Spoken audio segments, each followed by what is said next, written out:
No, you're out and about. You're perfect. You keep doing that. Okay, that's good. So what you're doing, what I really like about that, like, three-way communication, right, in the doggy dictionary with that, is because you've got something here now, which we call now your temptation, because from her point of view, she's not going to know, is it bait or is it a temptation she can have, right? This is the thing.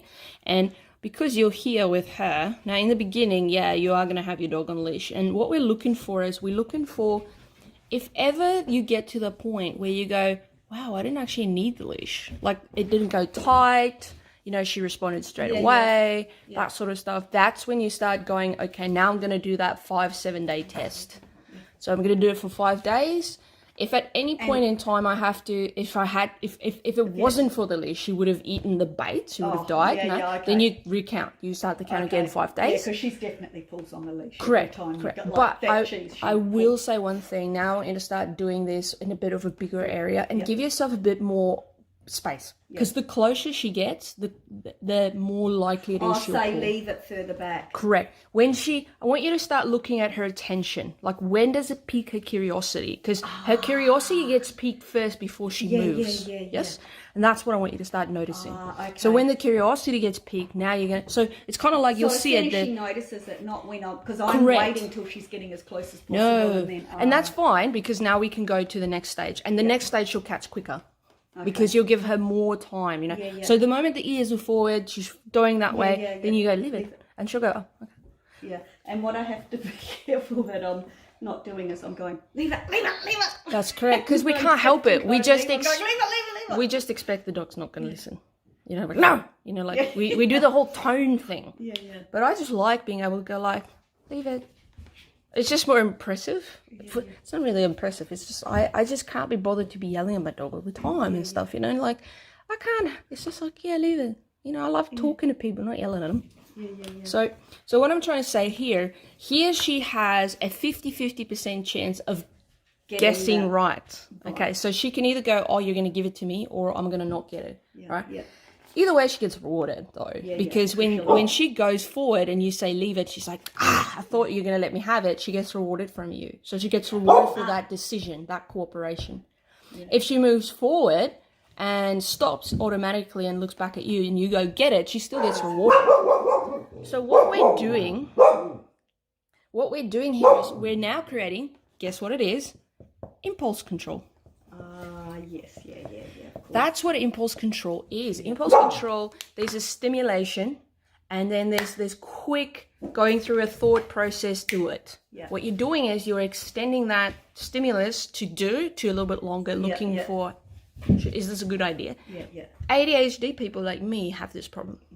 That's why often I will get an idea and do it, and then I'll go, that was not a good idea, or I'll go, that could have gone horribly wrong. So it's in the kids all the time. That's it, because kids haven't learned impulse control. Because it's all for dogs and kids and people with ADHD. It is about that instant gratification. I want to get rewarded right now.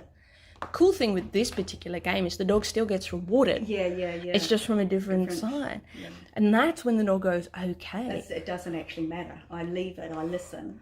Correct, and that's where you get cooperation, because the dog goes, and then I'll show you how to wean out the rewards, because there is a point in time you don't just reward all the time. There is that point. And then we created the gambler effect, which is very important. Which is what I'm doing with the cum. Correct. Most of the time that's it. I'm pretty much saying, that's it, giving it to her all the time, but every now and again now I don't.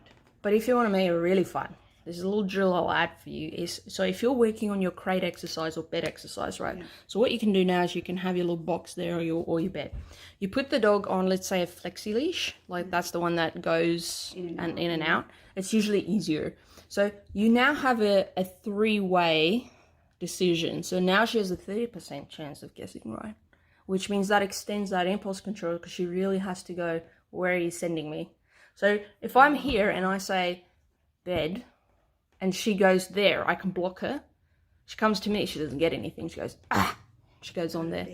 But now, if she's on here, like let's say I say bed and she runs up on there, now I have two places where I can reward her. Yeah. Now, if she ignored the temptation and she went on there, you could go, 100 rewarded with that. Yeah, So, yeah, yeah. see what I'm yeah, saying? yeah, yeah. So this like three-way drill, so we just went from a 50-50 chance of guessing right to now like a 30% chance guessing right. Yeah. And that increases that little bit of impulse control and a little bit of, okay, I'm going to listen. Yeah. I haven't been doing a bed No, I know we haven't. instruction very... No, but what I'm saying is that, so because we haven't done bed a lot, Yeah. that's another little drill. So what I'm going to do this week is I'm going to give you the bed drill so that in our next lesson, we're going to add this one. Okay. Because we're just increasing that impulse control. But I want you to understand something. You're cultivating an attitude of not being afraid of making a mistake. Yeah. Yes? Okay. Because either way she wins and you win. Yeah. Because you're blocking her. If you were doing this without the leash first, the problem becomes, well, if she didn't listen and she got rewarded, then she goes, well, hang on. Which is actually what happened a couple of times, because she sort of reached it before I pulled her back. Correct. And she was like, woohoo, got that. And then it becomes a game of, oh, I can get it. And it's like, well, if this happens on the day you need it, we have a problem. So the games you're trying to, you have to think about what's the goal, rules and penalties. So again, that leash becomes, well, you're not getting rewarded for disobedience, because she doesn't understand it's disobedience. She's just like, you know, kind of found a loophole there. You know, and they'll always try. Make the most of it. Absolutely, and they'll always try. And if it's a day where you can't afford them to try the loophole, and this is why I say to people, my leave it is my emergency cue. That's why I say you cannot let the dog have it. Because if you do, you're tainting it. And then you're creating a gambler game in that one, which you do not want.